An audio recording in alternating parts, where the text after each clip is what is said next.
Allô? Ouais, impeccable.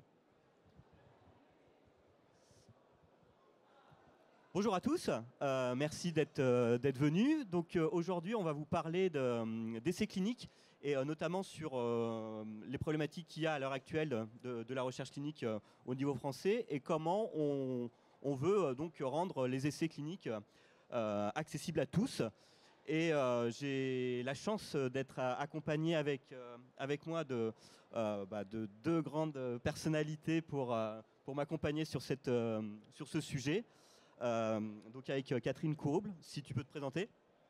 Oui, bonjour, je parle en tant que malade à corps de Lévy. C'est une pathologie neurodégénérative, la seconde en France juste après Alzheimer, pour avoir mis en place des groupes de parole de malades. C'est à ce titre-là que j'interviendrai. Bonjour à toutes et à tous. Donc moi je m'appelle Karim Assenoun, je suis professeur de médecine en anesthésie et réanimation, président de la commission médicale d'établissement du CHU de Nantes et président du comité national de coordination de la recherche qui est en fait la voie, pour faire simple, de la recherche publique hospitalière. Et donc oui, avec une appétence très particulière, vous l'avez compris, pour la recherche et notamment pour ce sujet. Voilà. Et moi-même, donc Sébastien Mouret, donc moi en fait je suis créateur de solutions digitalisées pour justement favoriser la mise en place d'essais cliniques décentralisés et on va y revenir, bien plus tard.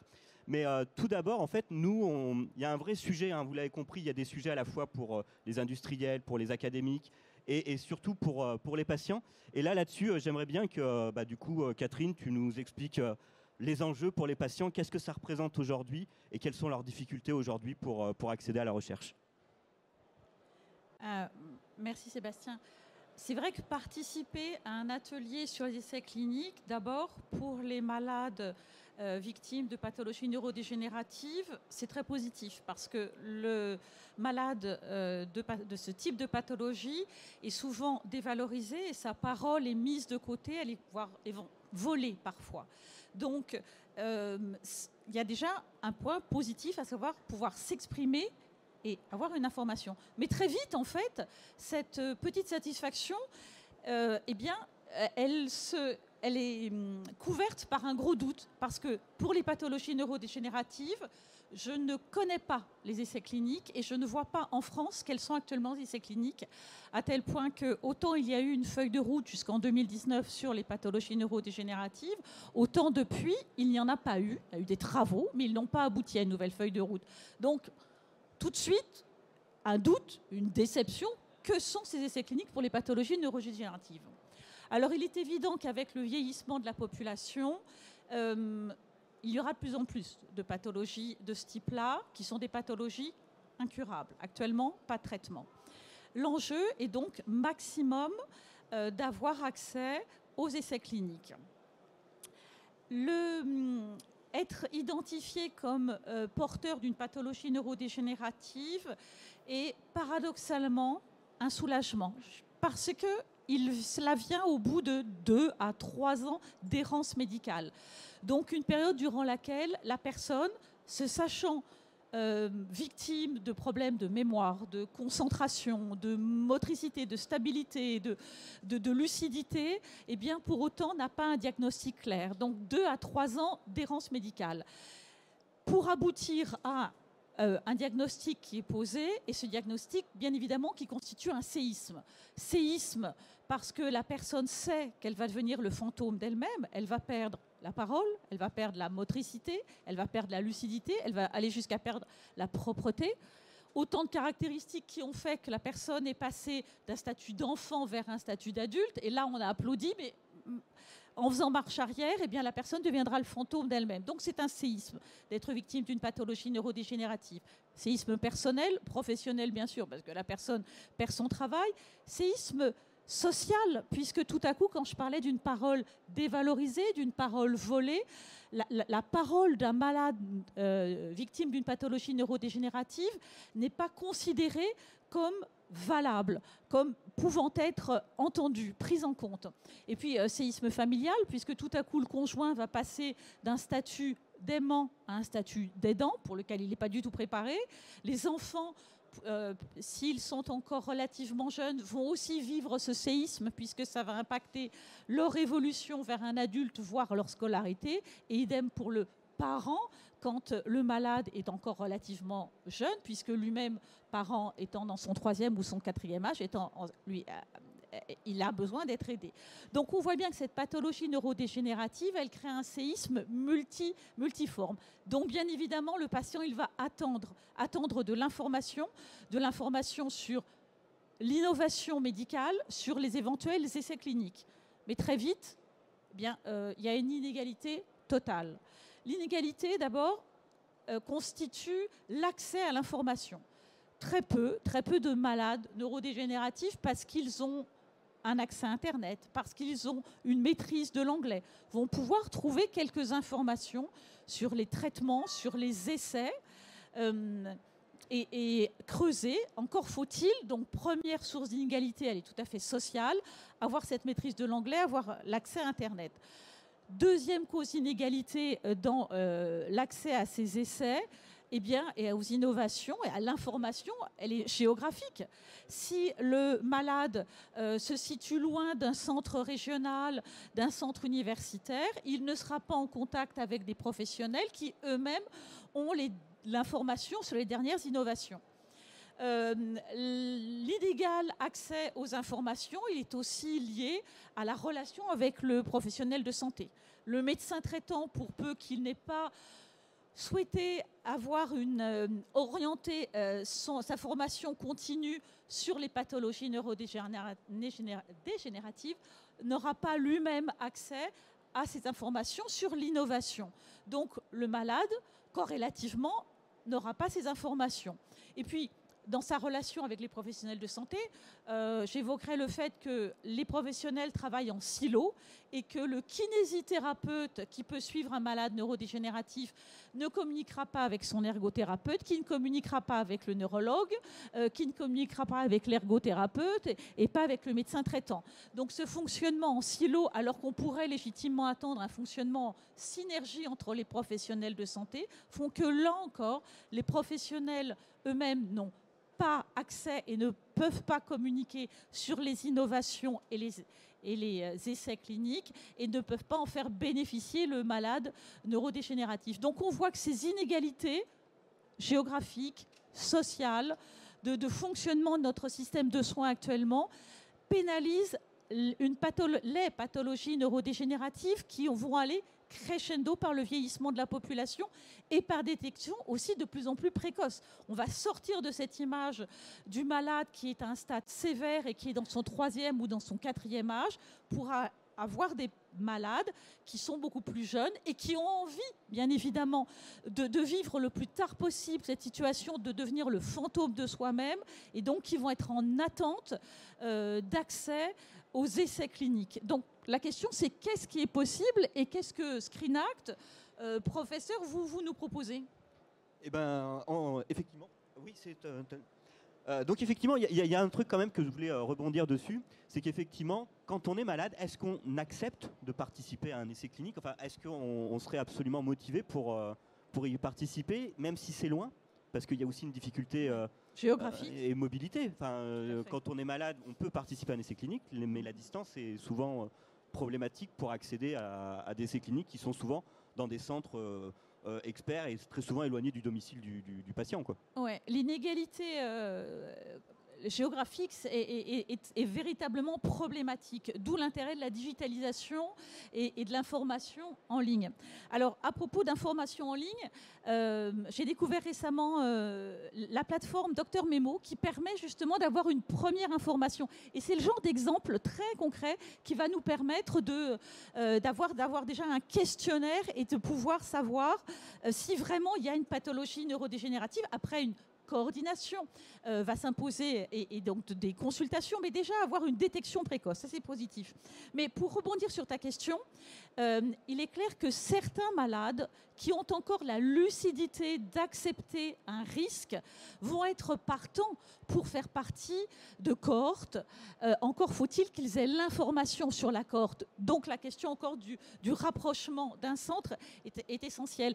Mais là encore, ça évoque cette notion américaine du right to try en disant que des malades peuvent lucidement accepter consciemment le risque raisonné et raisonnable de faire partie d'expériences pour un médicament avant son autorisation de mise sur le marché, un médicament qui est encore au stade 2 ou au stade 3 de ces tests, et que le malade peut accepter ce risque eu égard à l'enjeu qui est quand même de devenir le fantôme de soi-même.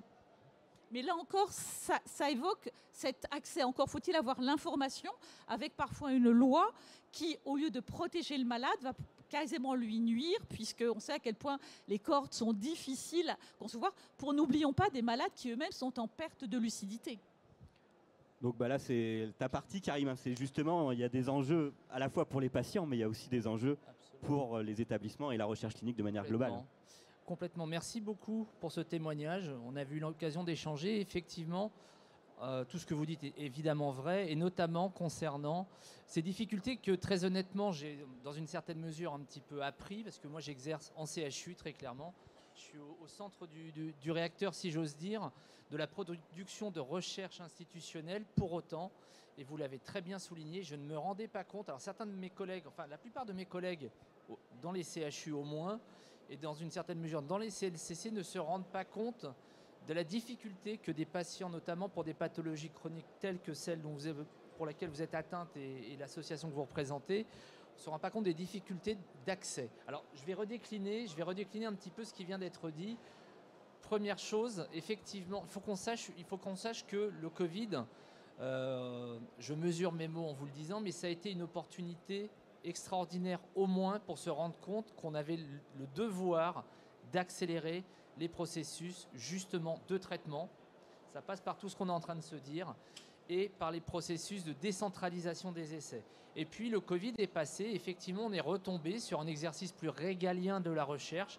Ça veut dire quoi? Ça veut dire qu'effectivement, derrière tous les processus de dématérialisation, on a dû faire vite parce que, on l'a tous constaté, c'était une exigence liée à la pathologie, liée à sa mortalité et au fait qu'on risquait d'être débordé.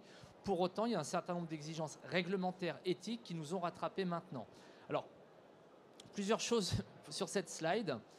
La première chose, c'est qu'effectivement, la plupart de la recherche, si je prends la recherche académique qui en gros est financée par le ministère de la Santé, effectivement, les récipiendaires principaux, ce sont les CHU, les CLCC et dans une moindre mesure les petits centres. Alors après, il y a une logique derrière ça. On est un pays jacobin, mais c'est quand même très cohérent.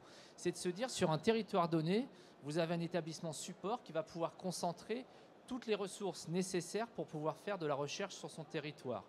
Pas à l'exclusion des autres centres, qui sont des centres hospitaliers de plus petite taille, ou essentiellement ça d'ailleurs, mais simplement, il y a un certain nombre de ressources extrêmement importantes pour la recherche clinique qui doivent être concentrées, comme les biostatistiques à un certain niveau. Moi, je suis incapable de faire.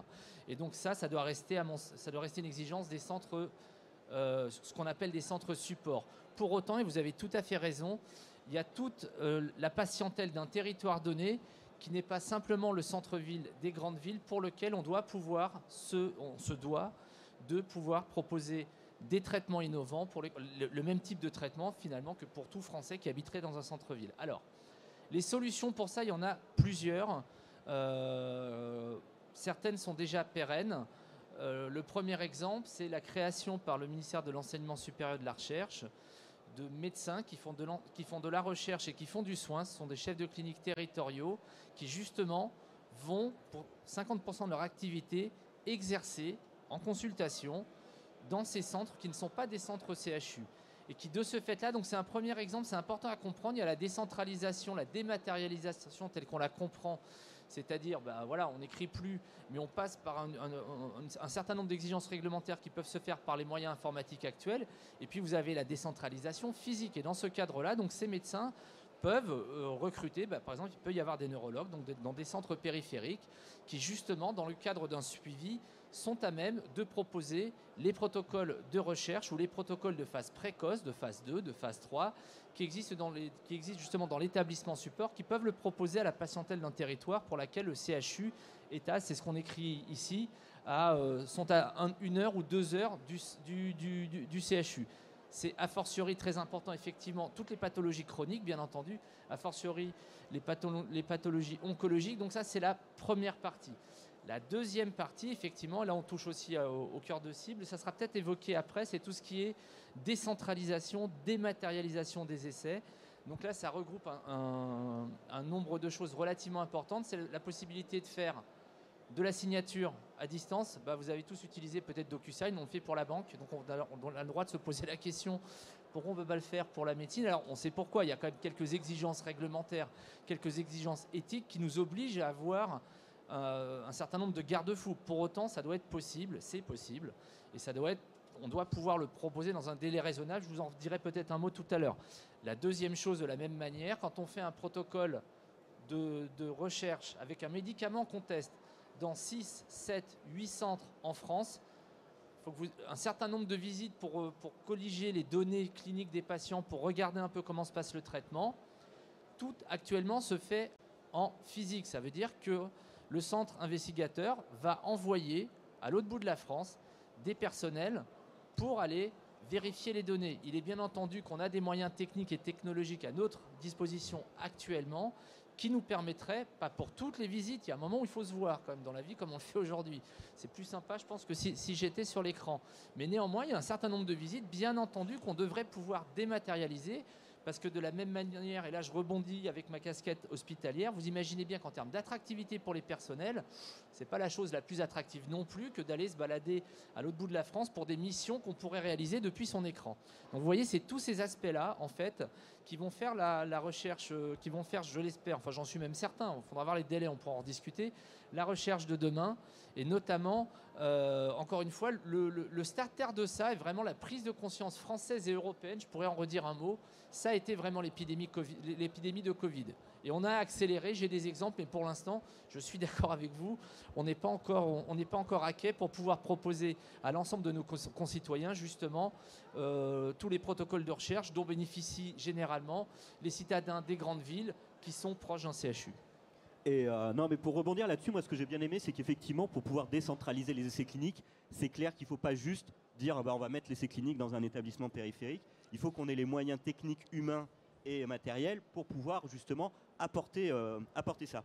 Parce que finalement, la décentralisation, de manière extrêmement simple, si on compare par rapport à un essai clinique décentralisé, là, dans un essai clinique centralisé, c'est effectivement le patient qui est identifié dans un centre périphérique et qui va se déplacer jusqu'au centre expert dans lequel va se dérouler l'essai. Là, tout de suite, on voit, en plus, on est dans le cadre de patients qui sont malades, on voit les difficultés d'accès, de coût, de distance, tous ces éléments. Et en plus, ça coûte extrêmement cher puisque les centres experts aujourd'hui sont dans une situation où le nombre d'essais cliniques a doublé. Et comme on l'a vu, c'est aussi des centres où sont majoritairement concentrés les essais cliniques. Donc même s'ils ont une file active qui est extrêmement importante, ils se retrouvent confrontés quasiment à devoir choisir un essai clinique pour tel et tel patient. Or, la recherche clinique devrait être au contraire ouverte à l'ensemble des établissements, après moyennant aussi la qualification de l'essai. Il y a des essais cliniques qui vont pouvoir se passer, là j'ai pris l'exemple de la région Auvergne-Rhône-Alpes pour avoir vraiment une situation qui soit quand même représentative, mais évidemment il y a des essais cliniques qu'on va pouvoir faire réaliser à Annecy, à Chambéry, même au Puy-en-Velay, qui ont des unités de recherche clinique qui sont déjà extrêmement compétentes, mais évidemment il y a des essais cliniques tels que de la chirurgie ou qui utilisent des matériels très sophistiqués qui vont bien évidemment devoir être réservés aux centres experts. Mais à ce moment-là, le screening, c'est-à-dire la capacité de pouvoir identifier dans les centres périphériques les patients éligibles à ces protocoles pour pouvoir y être adressés, doivent pouvoir être incités à ce que les établissements aient la capacité d'identifier pour leurs patients tous les essais cliniques auxquels ils sont potentiellement éligibles. Et là, effectivement, ça nécessite des solutions pour que ce ne soit plus le patient qui aille jusqu'à l'essai, mais comment est-ce qu'on amène l'essai clinique jusqu'au patient. Et c'est là-dessus, effectivement, qu'il y a des avancées législatives. Effectivement, la Covid a permis d'énormes choses justement pour permettre l'autorisation des essais cliniques décentralisés sur notre secteur. Mais surtout, c'est que ça va accélérer les essais cliniques.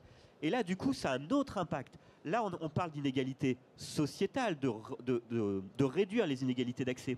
Mais rendez-vous compte que pour un promoteur, ça a aussi des avantages qui sont considérablement économiques. C'est-à-dire qu'il va pouvoir inclure beaucoup plus vite. Et lorsqu'on réduit les délais d'inclusion, inévitablement, ça agit sur la délivrabilité de l'étude, parce qu'on ne commence finalement le point névralgique, on va dire, d'une étude clinique, c'est que lorsque le dernier patient est inclus, qui démarre effectivement la durée de l'étude, que ce soit un critère principal ou l'événement. Si c'est pendant 2 ans, il faut attendre que le dernier patient soit inclus pour finalement attendre que les résultats soient dans 2 ans. Donc en réduisant ces délais d'accès, forcément, on accélère l'accès au marché, ou en tout cas la délivrabilité de l'étude. Et c'est là où il faut effectivement apporter d'autres solutions, des solutions techniques, pour justement pouvoir amener l'essai clinique jusqu'aux patients. Et ça passe par évidemment de la dématérialisation, tu en as très bien parlé, il y a de la digitalisation, il y a de la visite à distance, il y a des e-concepts, enfin il y a tout ce qui commence par I, si je puis dire.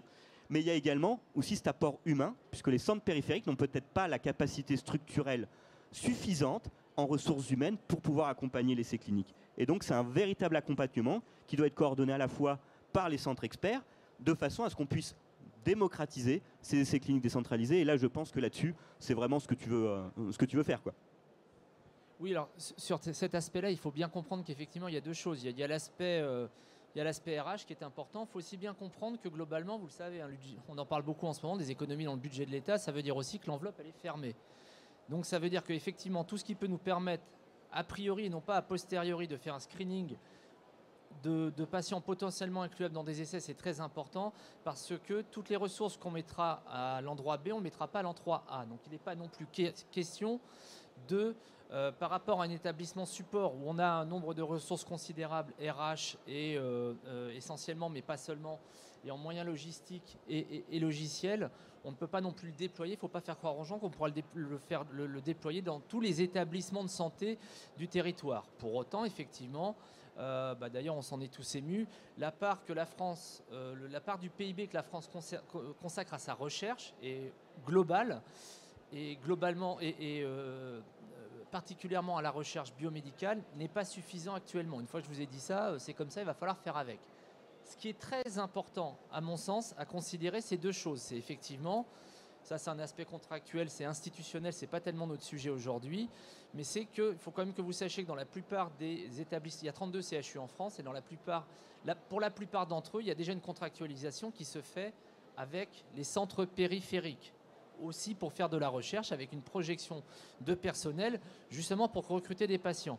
Le sujet qui nous préoccupe beaucoup actuellement, c'est de se dire, comme le disait très justement Madame, comment faire pour que réellement les patients puissent être inclus. Alors les sujets qui sont encore une fois des sujets européens, mais qui sont également donc, des sujets nationaux pour nous, c'est le consentement à distance. Si vous voulez, il faut dichotomiser un peu les sujets. Il y a le consentement à distance, la signature à distance, certaines visites qui peuvent se faire à distance par de la visioconférence ou par de la signature électronique. Ça, c'est un premier champ. Je vais y revenir tout de suite, qui est quand même réglementaire. Et il y a un deuxième champ qui est comment le traitement, je peux le faire distribuer à partir d'un centre hospitalier qui n'est pas le CHU qui le fait régulièrement, voire mieux dans l'avenir. Il y a maintenant des anticancéreux oraux, voire mieux dans l'avenir, pouvoir le distribuer directement chez le patient. Donc ça, vous vous rendez bien compte que ces 2 sujets sont très différents. Si je reviens sur le premier, qui est tout ce qui est dématérialisation. Premier éclairage, il est bien évident, à mon sens, vous me direz si vous êtes d'accord avec moi, que dès lors qu'on a donné l'information au patient, qui à mon sens doit rester en face-to-face, le fait qu'il puisse rentrer chez lui, y réfléchir et donner son consentement de chez lui, si on me parle d'éthique, je trouve ce processus plus éthique que l'avoir en face de moi et qu'il me revoie où forcément je vais quelque part exercer sans même le vouloir une petite pression. Donc ce problème-là n'est pas un problème éthique à mon sens. Ça, c'est pour le consentement. La signature électronique, je vous en ai parlé, ça existe déjà pour plein de documents administratifs, des documents bancaires, je l'ai fait encore récemment, ça marche très bien, on le sait tous. J'ai peut-être fait de la pub sans vouloir pour DocuSign, mais parce que c'est le seul que je connaisse, il y en a d'autres également. Donc finalement, quel est le problème ?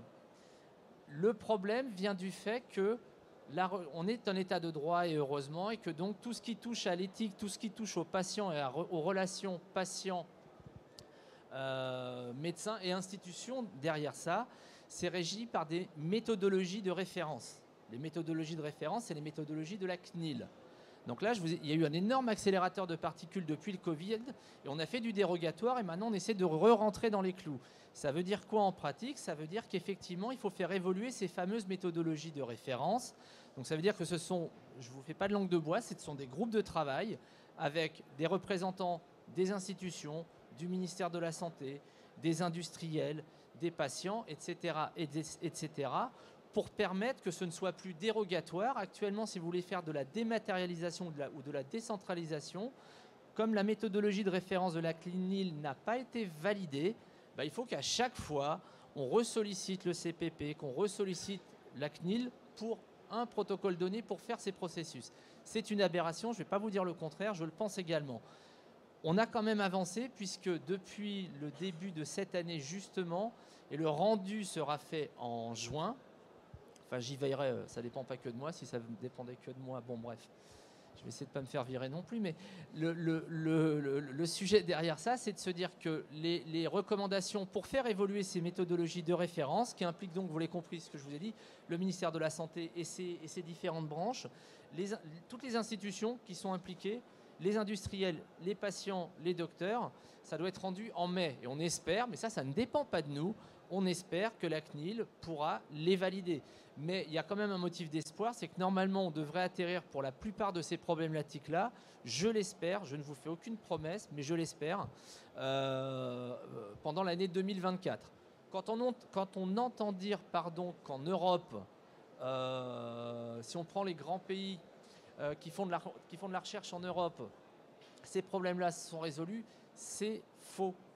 Il y a des pays qui vont un peu plus vite que nous, pour lesquels les méthodologies de référence sont abouties, mais globalement, non. L'Europe a posé des exigences, c'est à ça que ça sert également, si on se dit les choses, que les essais, ils sont nationaux, mais ils sont surtout, et vont être de plus en plus internationaux.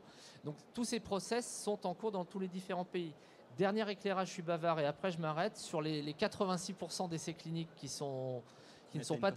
n'atteignent pas, je ne sais pas de quels essais cliniques on parle. Ce que je peux vous dire, c'est que, là je prends ma casquette de président du CNCR, si on prend les essais cliniques institutionnels, financés par l'État, financés par donc l'argent du contribuable, on a un système qu'on appelle des directions de la recherche clinique dans tous nos hôpitaux qui sont plutôt extrêmement bien structurés. Au jour d'aujourd'hui, moi ça fait plus de 10 ans maintenant que je fais plutôt des essais institutionnels que des essais industriels, mais peu importe. Sur les essais institutionnels, cette mise en réseau de l'ensemble de nos hôpitaux, surtout nos CHU, je le concède aisément, fait que le nombre d'essais terminés à la fin, c'est quasiment que des essais d'ailleurs, que des essais RIPH 1 et 2, c'est beaucoup plus que 86%. Mais ça pose moins de problèmes parce qu'en étant très honnête, c'est moins des phases précoces qui posent les problématiques dont je viens de parler avec vous. Mais néanmoins, il faut que vous sachiez également que dans cette ambiance très décliniste vis-à-vis de notre pays, les données sont les données. Les données que je vais vous donner sont des données issues d'une enquête du LEM de 2021. En recherche clinique, la France se classe 3e, derrière l'Espagne et l'Allemagne. L'Angleterre ne faisant plus partie, ça ne vous a pas échappé, de l'Europe. En oncologie, nous sommes 2e derrière l'Espagne. Donc par rapport à tout ce que vous pouvez entendre dans la presse, voilà, ça, ce sont des données réelles. Ce qui nous interpelle, ce qui nous intéresse beaucoup actuellement, c'est qu'effectivement, l'Espagne, donc ils ont une structuration de la recherche qui leur a permis en post-Covid d'accélérer beaucoup plus vite que nous. L'Espagne, effectivement, qui n'était pas forcément aussi apparente dans les classements internationaux, que ce soit en oncologie ou ailleurs, il y a 10 ans. Maintenant, effectivement, l'Espagne est devenue le pays dans l'Union européenne qui a probablement les process les plus aboutis, puisqu'on les voit apparaître dans tous les classements internationaux, dans toutes les grandes revues, pour toutes les typologies de recherche. C'est ça la nouveauté. Mais de mon point de vue, il n'y a pas de concurrence à faire d'ailleurs, mais quand on nous cite la Chine ou l'Inde comme pays de recherche pour lesquels on devrait s'approcher de leur process, ce n'est pas le débat aujourd'hui, mais non, la réalité doit être beaucoup plus nuancée. Et on sera, de toute façon, la France sera forcément leader. J'aimerais conclure avec justement avec toi sur la partie vraiment patient, parce que c'est le patient qui est au cœur du sujet. C'est à partir des patients qu'on doit identifier ses caractéristiques pour pouvoir lui trouver un essai clinique. Le bénéfice de la recherche clinique, elle est là pour le patient. Il y a aussi l'altruisme, je dirais, du patient de pouvoir partager un peu de sa maladie pour faire avancer la recherche clinique. Et finalement, voilà, on essaye de se battre pour eux. C'est aussi pour ça que nous, voilà, on essaye aussi, et pour qu'on puisse avoir quelques questions-réponses, vraiment de pouvoir conclure sur le fait que le patient puisse aujourd'hui, voilà, réaliser des essais cliniques. Alors pas forcément au domicile, on n'en est pas encore tout à fait là, ça nécessite beaucoup d'investissement en termes de ressources avec des infirmières, avec des choses comme ça, mais de fait de pouvoir déjà décentraliser dans un premier temps dans le centre hospitalier périphérique dans lequel il a l'habitude de participer pour améliorer son expérience. Et c'est là-dessus en fait où j'aimerais voilà, que tu puisses conclure pour pouvoir répondre voilà, aux questions de la salle qui se veut si technique s'ils le veulent. Il est certain que ne plus faire de l'accès à l'information un parcours du combattant pour le malade est essentiel. Parce qu'actuellement, c'est ce que j'évoquais tout à l'heure, seuls quelques malades peuvent avoir, et là encore vous avez pas mal parlé des efforts en termes d'oncologie, je pense plus à la neurologie et aux pathologies neurodégénératives qui sont encore plus le parent pauvre par rapport aux essais cliniques. Donc déjà, cesser d'en faire un parcours du combattant est essentiel parce qu'à la clé, il s'agit de remettre le malade au cœur du processus et que les questions de santé ne soient plus l'apanage, n'appartiennent plus aux professionnels de santé. Donc, permettre aux malades d'avoir l'information sur l'innovation avec la prise de risque. Je reviens à cette notion de right to try vis-à-vis de traitements qui sont en cours. Donc, accepter de faire du patient, y compris des patients victimes de pathologies neurodégénératives qui ne sont pas, contrairement, alors vous êtes plus sur l'oncologie, mais qui sont des patients très particuliers parce qu'ils sont altérés, eh bien, avoir ce statut d'acteur, qu'on accepte que le malade soit un acteur à part entière et l'acteur essentiel. Donc, je voudrais juste conclure sur une citation de Paul Ricoeur. La souffrance est individuelle, mais la maladie est collective. Donc, c'est parce que la maladie est collective qu'il faut que le malade et que nous tous, nous disposions d'un maximum d'informations sur l'innovation et d'accès aux essais cliniques. Merci. Merci.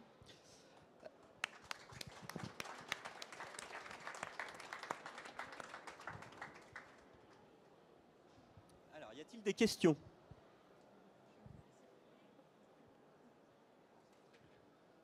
Non, c'était si clair que ça ? Bon. Ah. Voilà. Entre le numérique qui va donner une information globale et le patient, il y a un intermédiaire qui est évidemment le chercheur quand c'est un CHU ou tout simplement le médecin praticien quand c'est un hôpital général. Comment ce lien va se faire ? Alors effectivement, il y a toujours trois acteurs. Hein. Il y a le patient, effectivement. Il y a le promoteur ou le coordinateur qui est effectivement situé au CHU. Mais derrière, il y a forcément entre les deux un investigateur. Et c'est pour ça aussi que c'est très important aujourd'hui au niveau de nous des analyses de données qu'on fait par rapport aux centres périphériques. C'est pour ça qu'on dit que tous les essais cliniques ne pourront pas être faits dans les centres périphériques. Évidemment, un CH très petit qui n'a pas la structuration va pouvoir participer à des données parce que c'est du recueil de données qui va être extrêmement simple. C'est le coordinateur qui va récupérer Mais pour des essais cliniques un petit peu plus importants, il faut évidemment des investigateurs expérimentés qui ont l'habitude, mais qui ne demandent qu'à enrichir justement leur essai clinique. Les investigateurs des centres périphériques sont formés à la recherche, sont habilités, font des bonnes pratiques et ils ont les patients et nous on a les essais. Donc l'idée c'est vraiment d'avoir ce triptyque, le promoteur, coordinateur, l'investigateur et le patient. Alors, ma question c'était, est-ce que entre l'investigateur et vous, est-ce qu'il y a aussi un contact humain, une hotline, un moyen d'humaniser le lien à la base ? Ah bah, on essaye toujours d'humaniser. Hein. De toute façon, on ne peut pas... Regardez cette rencontre aujourd'hui, elle ne pourrait pas se faire en digital si j'avais fait un simple webinaire que j'aurais... évidemment, on n'a pas du tout la même relation. Et c'est pour ça que, évidemment, nous, notre solution, elle est automatique, elle permet d'identifier tous les essais cliniques, elle permet... Voilà. Mais derrière, s'il n'y a pas de l'humain, s'il n'y a pas de la promotion, parce que c'est pareil, on ne peut pas avoir la meilleure solution du monde s'il n'y a personne pour la présenter. Ça finira pas grand-chose. Donc de toute façon, on est obligé d'avoir à la fois ce contact humain, des relations aussi avec les institutions, avec les professionnels de santé, avec le grand public, pour faire connaître nos innovations, pour aussi qu'on puisse en parler autour de nous. prochainement, on va ouvrir, parce qu'en fait, il n'y a pas que les malades ont évidemment des essais cliniques, mais les volontaires sains aussi peuvent participer à la recherche pour faire avancer, pour être un bras, on va dire, de contrôle. Donc, c'est très important de, entre guillemets, de se sensibiliser à tout ça.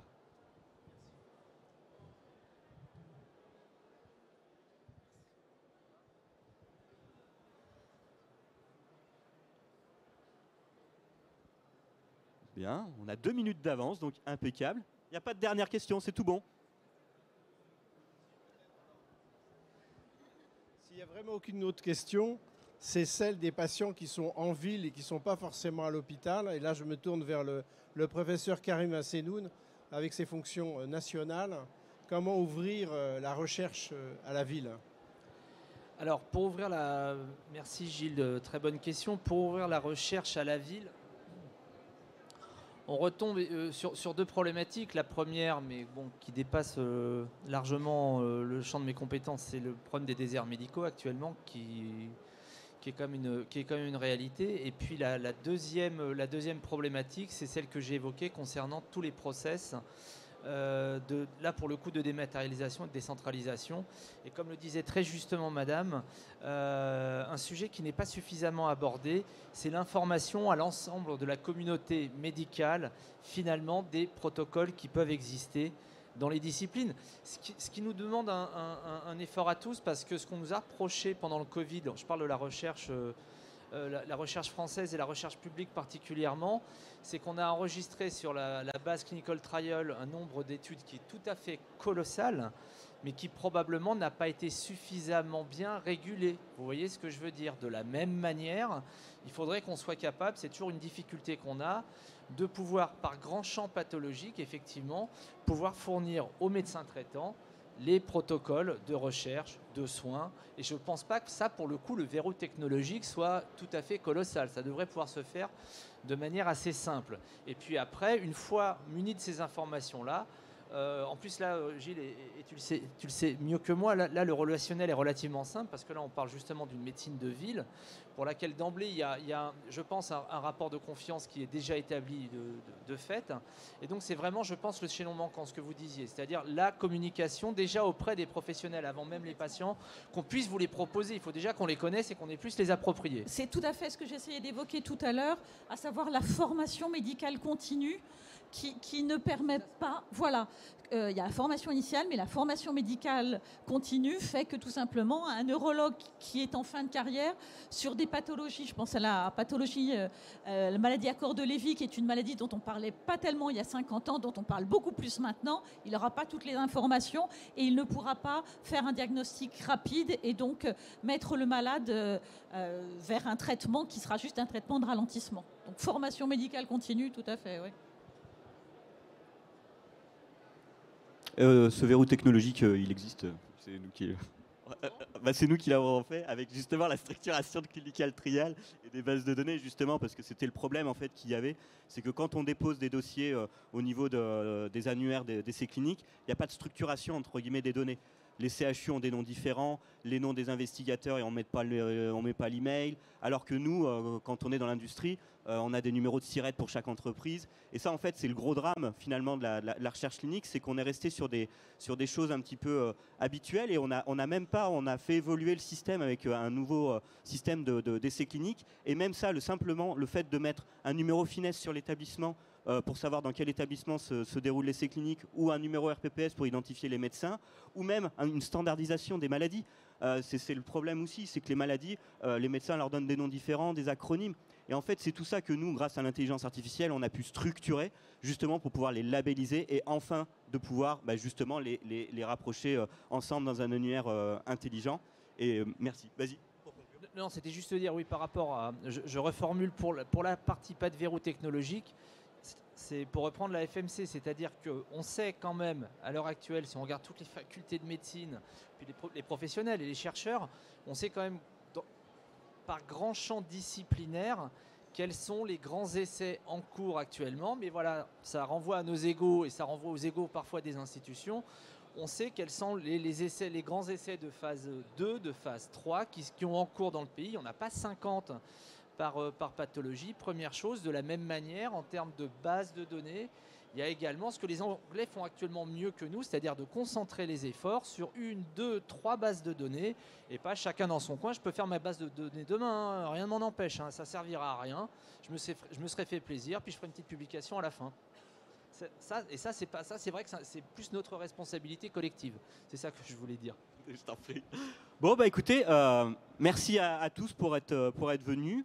Et écoutez, à la prochaine. Hein, on est au stand B34, si vous voulez avoir plus d'infos. Merci à tous.